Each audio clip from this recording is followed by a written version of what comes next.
Selamat pagi, siang, sore, malam, para siswa-siswiku yang terkasih. Pada pertemuan minggu lalu, kita sudah membahas tentang apa itu debat dan tujuan dari debat, serta kita sudah mengetahui ciri-ciri debat dari apa yang sudah kalian diskusikan bersama kelompok. Maka teman-teman, pada pertemuan kali ini, kita akan membahas bersama materi lanjutan tentang debat.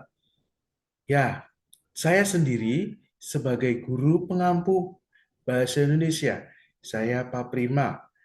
Kita lanjut pertemuan ketiga pada kesempatan kali ini, kita akan membahas tentang struktur, kaidah kebahasaan, etika debat, dan tata cara debat.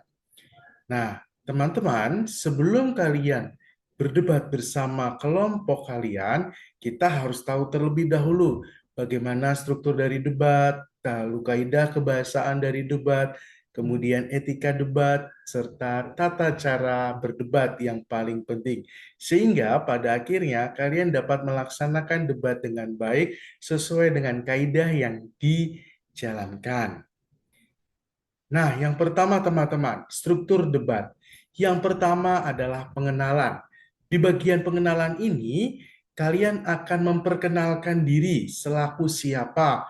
Misal, kalau kalian menjadi kelompok pro, berarti kalian memperkenalkan anggota kelompok kalian. Siapa pembicara pertama, siapa pembicara kedua, lalu siapa pembicara yang ketiga. Kemudian juga sebagai kelompok kontra nanti akan memperkenalkan dirinya. Siapa yang pembicara pertama, siapa pembicara kedua, lalu siapa yang menjadi pembicara ketiga.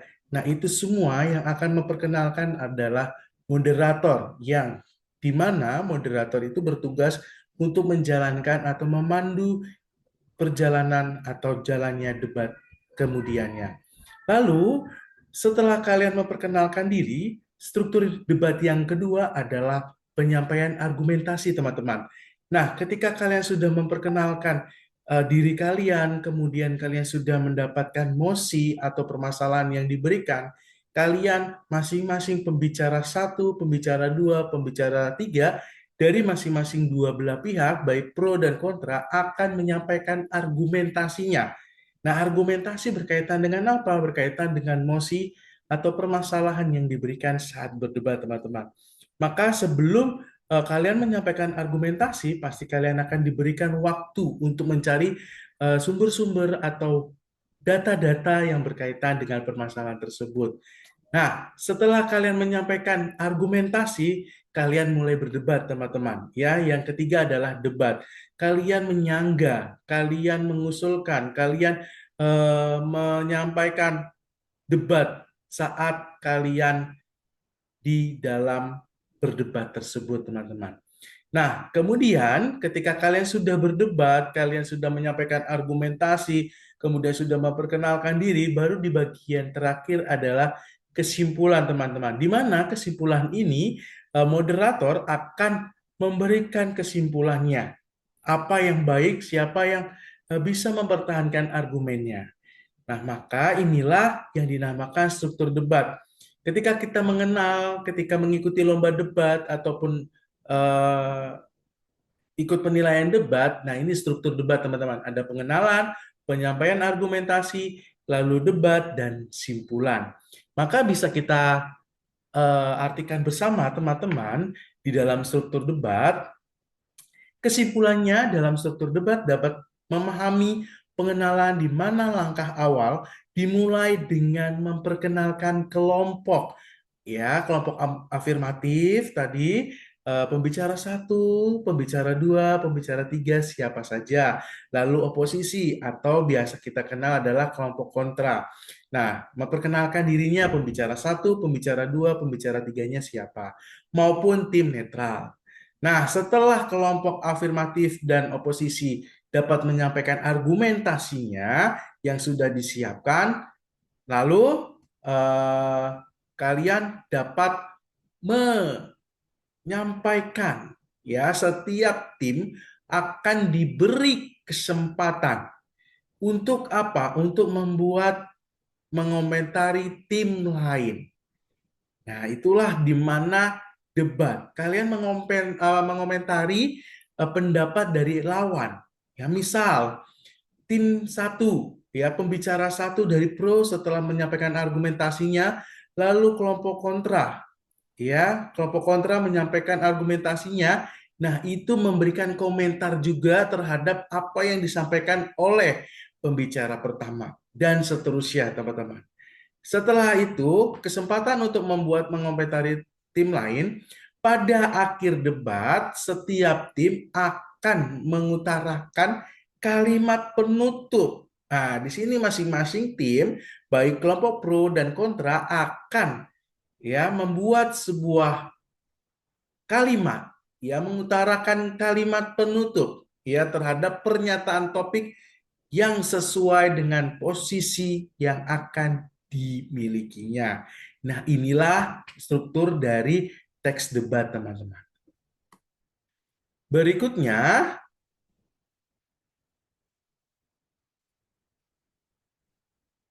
kaidah kebahasaan debat. Nah, di dalam kaidah kebahasaan debat itu ada 3, teman-teman.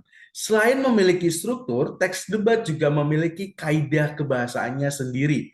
Kaidah kebahasaan teks debat tersebut adalah sebagai berikut. Yang pertama adalah kalimat kompleks, teman-teman. Di dalam struktur teks dapat biasanya ya teks debat biasanya menggunakan kalimat kompleks yang memiliki lebih dari satu struktur atau lebih dari satu kata kerja, teman-teman. Nah, itulah yang dinamakan kata kerja kompleks.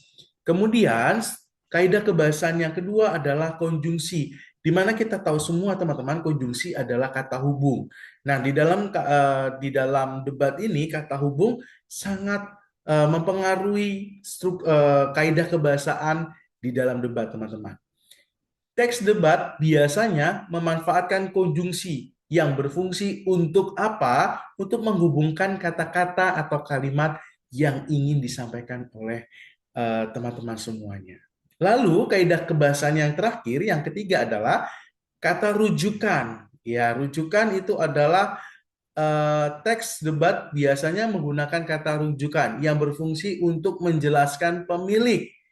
Ya, rujukan itu misalnya di sini, di sana, kemudian itu. Ya, buku itu punya siapa? Atau silakan ambil buku di sana. Nah, itu rujukan, teman-teman. Untuk apa? Untuk menjelaskan pemilik atau pemberi informasi, data, dan fakta yang digunakan oleh dalam argumentasinya. Misal kata rujukan itu ada dia, beliau, ini, itu, di sana, di sini, dan sebagainya. Nah, itulah teman-teman kaidah kebahasaan yang ada di dalam teks debat. Maka kita di dalam berdebat harus memperhatikan kaidah kebahasaan tersebut. Ada kalimat kompleks, ada konjungsi, dan yang terakhir ketiga adalah kata rujukan. Nah, kita sudah sampai di kaidah kebahasaan nih, teman-teman. Ketika kita mempelajari teks debat, kita harus memperhatikan itu semua, ya, struktur dan kaidah kebahasaan yang sangat penting mempengaruhi di dalam kita berdebat. Berikutnya, etika. Nah, pasti ketika kita berdebat, baik pengambilan nilai, baik mengikuti lomba atau apapun itu yang berkaitan dengan debat, kita pasti harus ya memperhatikan etikanya. Nah, etika dalam berdebat itu ada apa saja, teman-teman? Pasti yang pertama ada bertanya secara serius. Lalu yang kedua tidak menyinggung lawan debat. Lalu yang ketiga bicara sesuai dengan data dan fakta, teman-teman. Nah, bertanya secara serius. Ketika kita bertanya kepada lawan debat harus bersungguh-sungguh ya membandingkan paparannya dengan data-data yang memang sudah dihimpun, teman-teman. Maka ketika kita mendengar lawan berbicara, ya ketika kita menyimak lawan berbicara dalam debat, begitupun ya kita mendapat poinnya, kita harus serius teman-teman. Serius bertanya, jangan main-main. Karena apa? Karena nanti mempengaruhi proses jalannya debat.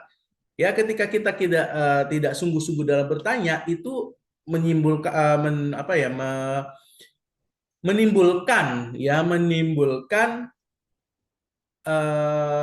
blunder atau kesalahan, ya kesalahan yang kita dapatkan dari kelompok kalian.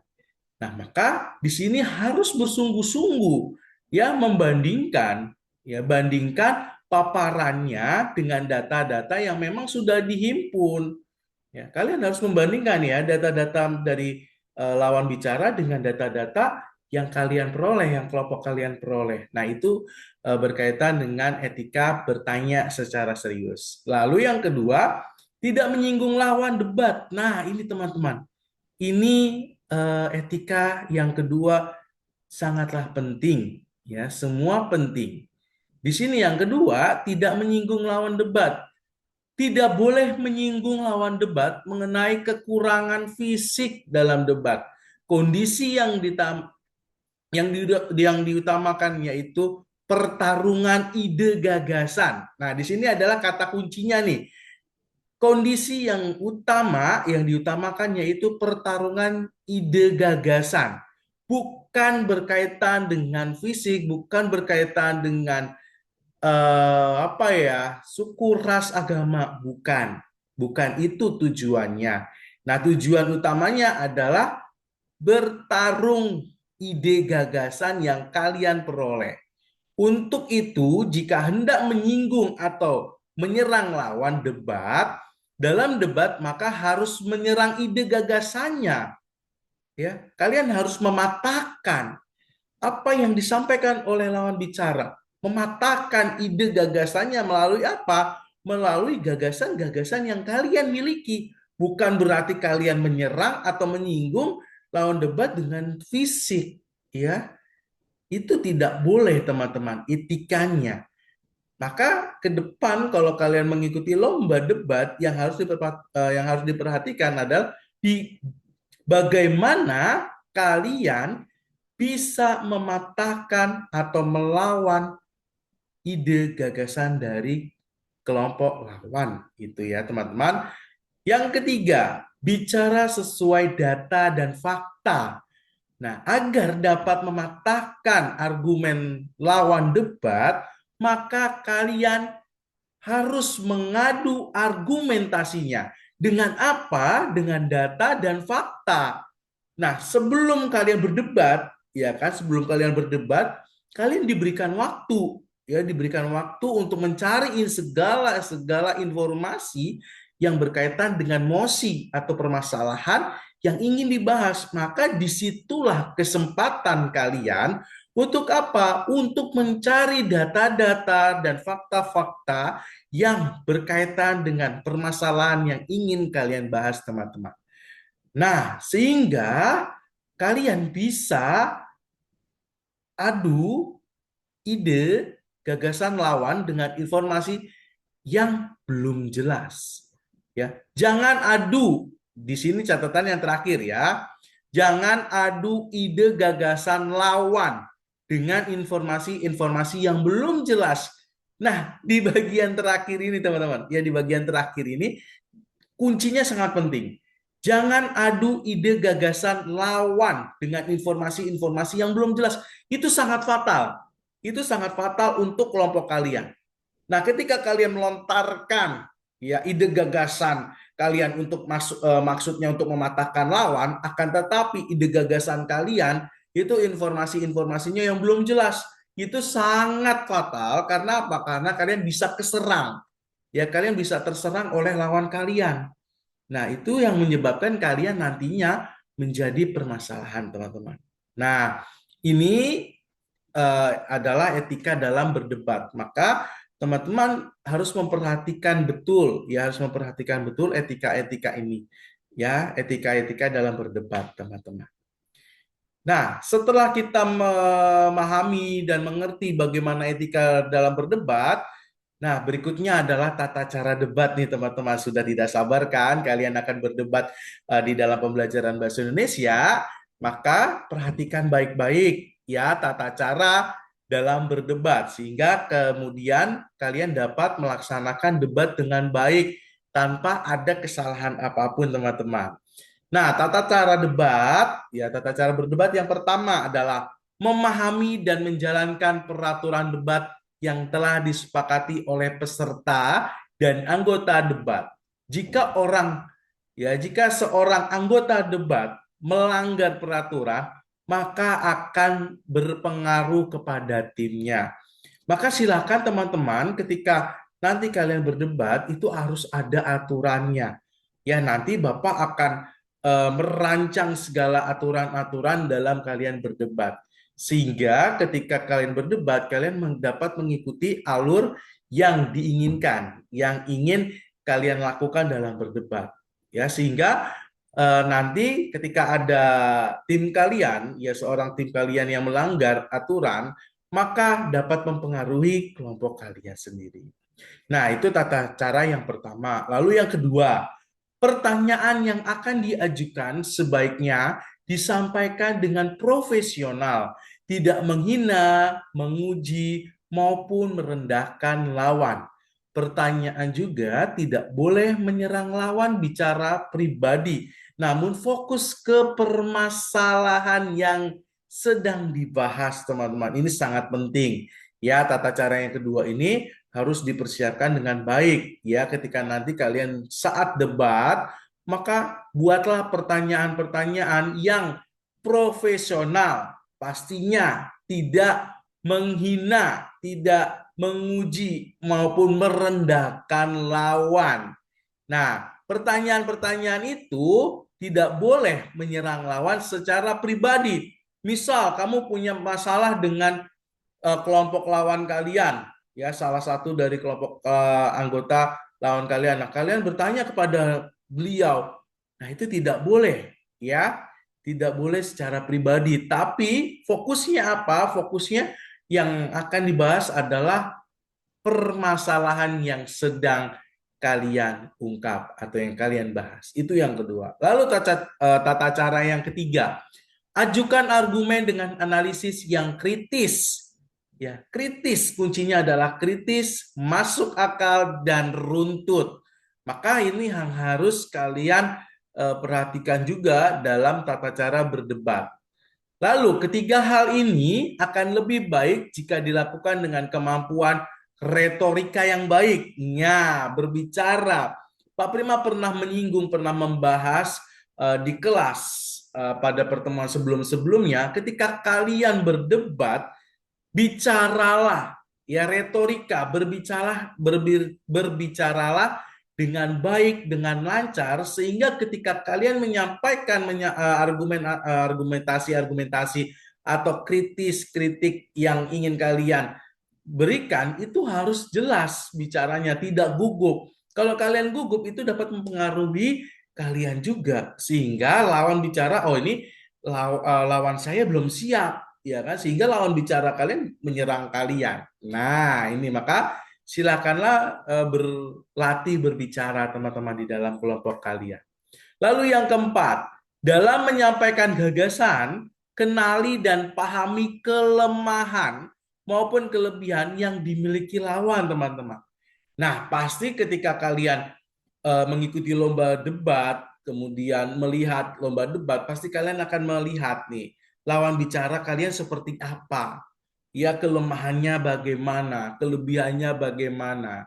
Ya, sehingga hal ini sangat penting untuk apa? Untuk menyusun strategi debat.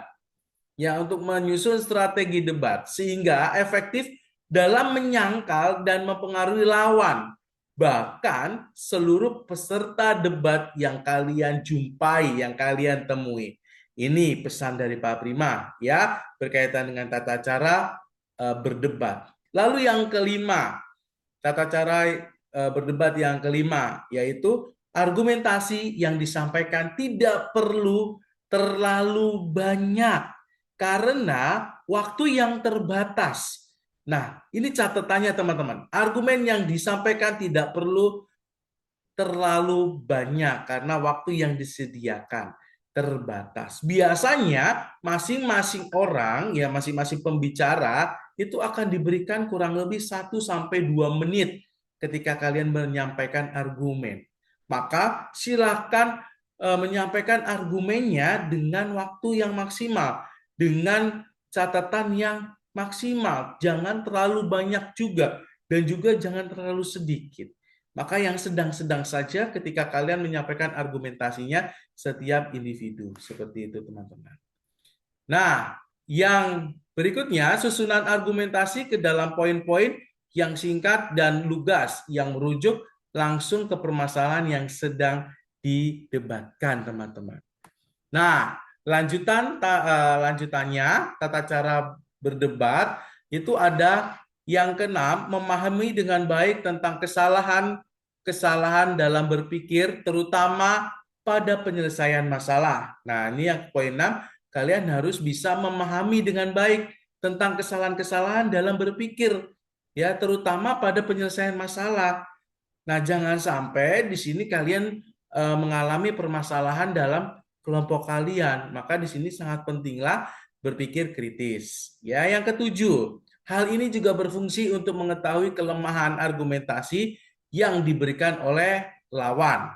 Lalu yang kedelapan, menyajikan gagasan yang akurat dan dapat dipertanggungjawabkan, serta juga data-data yang valid yang dapat mendukung argumen atau gagasan. Nah, ini ketika tadi ya di awal tuh harus benar-benar kalian mencari informasi-informasi berkaitan dengan topik atau permasalahan yang kalian berikan gitu, yang diberikan oleh kalian. Kalian mencari informasi itu secara apa? Secara akurat.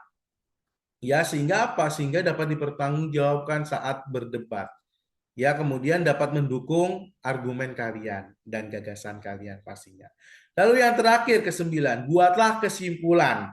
Buatlah kesimpulan yang menunjukkan pernyataan final dengan kalimat yang lugas dan langsung menuju ke titik celah lawan. Nah, ini kata kuncinya. Menuju ke titik celah lawan. Penyampaian kesimpulan tidak perlu terlalu cukup panjang, ya, terlalu panjang.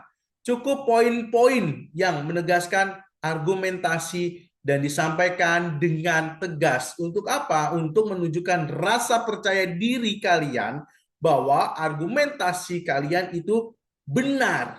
Nah, maka silakan di poin terakhir tata caranya silakan kalian betul-betul mempersiapkan kesimpulannya ya di akhir itu. Nah, ini teman-teman, kita sudah membahas dari struktur, kaidah kebahasaan, kemudian ada etika berdebat, lalu yang terakhir tata cara debat. Nah, inilah yang kita akan lakukan bersama teman-teman. Maka pada pertemuan berikutnya kita akan mulai menyusun bagaimana kalian berdebat. Nah, nanti Pak Prima akan menyiapkan beberapa permasalahan atau mosi yang ingin kalian debatkan. Maka teman-teman, pada akhir kata, apakah kalian sudah siap untuk berdebat pada kali ini? Maka silakan kalian persiapkan dengan satu anggota kelompoknya. Bangunlah chemistry satu sama lain. Untuk apa? Untuk menyusun strategi dari masing-masing kelompok. Pasti kalian sudah tahu kelompoknya siapa saja, maka silakan dipersiapkan dengan baik. Nah, akhir kata dari Pak Primas, sekian materi pada kali ini. Bapak ucapkan banyak terima kasih. Sampai jumpa di pertemuan kita berikutnya. Dan jangan lupa bahagia semuanya. Terima kasih.